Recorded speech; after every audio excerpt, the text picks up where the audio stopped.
Before we get into the episode proper, I'd like to explain something.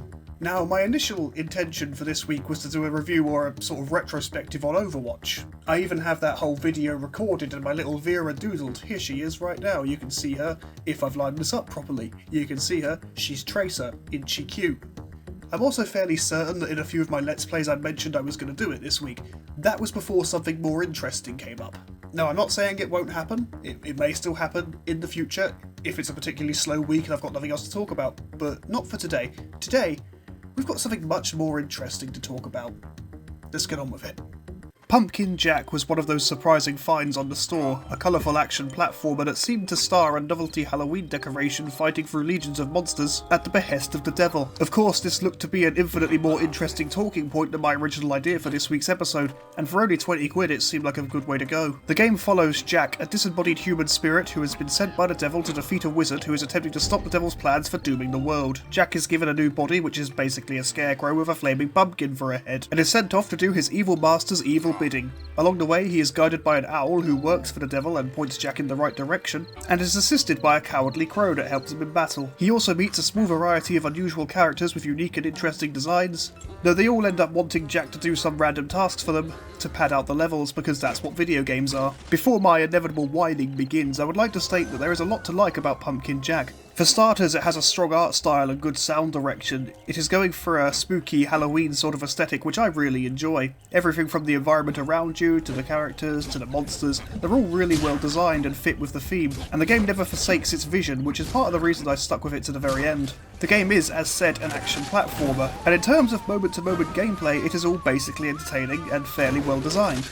Though there are some issues with the combat side of things. Firstly, none of the weapons feel like they have any weight behind them. You might as well be swinging a foam rod for the most part, and whilst you do unlock a few different types of weapons to add something approaching variety to the combat, save for their different animations, most of them don't really make a significant difference to the combat as a whole. They all deal roughly the same damage, so all you really need to do is just hammer the attack button, and to be honest, once you get the flying sword, which is like the third weapon you get in the game, with its cool area of effect jumping attack, you basically don't need anything else. Occasionally I would switch to a different weapon for the sake of variety because the sword did get a bit boring to use, but in the end I always ended up going back to it because it was the most useful weapon. Between the irritating hordes of enemies, the way it takes way too long to beat them down, and how when under fire for more than a dozen or more it's almost impossible to effectively dodge all of their attacks, I was left with little reason or desire to engage the combat, and after a certain point I just legged it past them when I could. Sure, this meant I couldn't get all the collectibles in the area, but I'm not a man who cares about that sort of thing. The platforming is infinitely stronger. It's well designed enough to remain enjoyable, and thought through enough to make sure that the way forward is always clear. On top of that, the game does well to introduce new obstacles to keep you on your toes level to level. This is a part of why I kept playing, just to see what would happen next. You start the game doing the standard jumping on ledges in a basic forest environment, but by the end you are dodging sniper bullets and rotating spike traps in a city ravaged by war.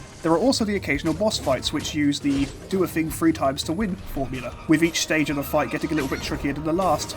It might sound like somewhat lazy design, but it reminded me fondly of those older games that used to do the same thing back in the PS2, PS1 era.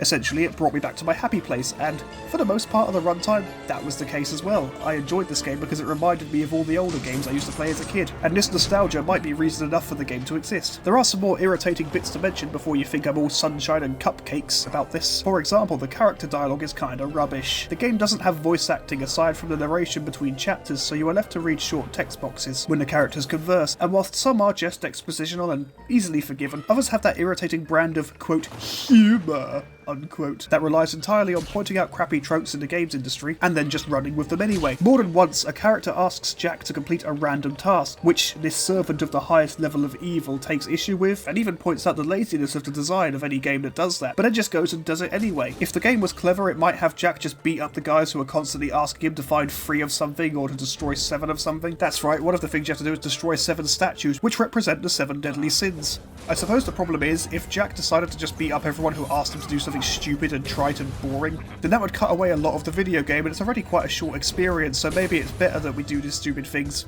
Of course, the better thing to do, rather than have us do stupid things, would be to design something more interesting, but hey, what do I know? In a way, it's almost an insulting trend of the industry when indie games do this sort of thing. Hey, remember how some games make you do the whole collect free things to proceed? Isn't that annoying? Man, wouldn't it suck if we made you do that? Hey, by the way, we're going to make you do that, but we're going to point it out, because that's what makes it a joke.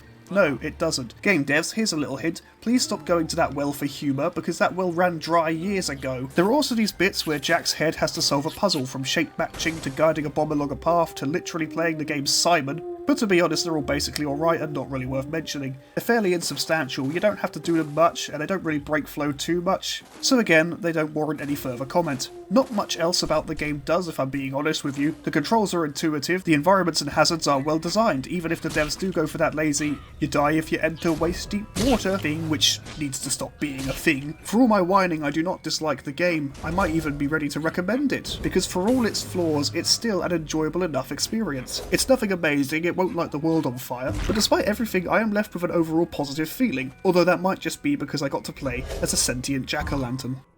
Overall, today's subject was indeed an interesting little find, and I hope I didn't come across as too negative, because it was a better game than I think I give it credit for. It was fun, it was well designed, it was cute, you know, I liked it.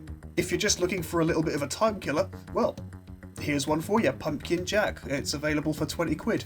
Pick it up, play it. Thank you for watching. Be sure to check back in on Monday for our first impressions, and on Wednesday for the Board Play series. We've got more Space Marine, more Little Nightmares 2, more Dark Souls 3 coming for you.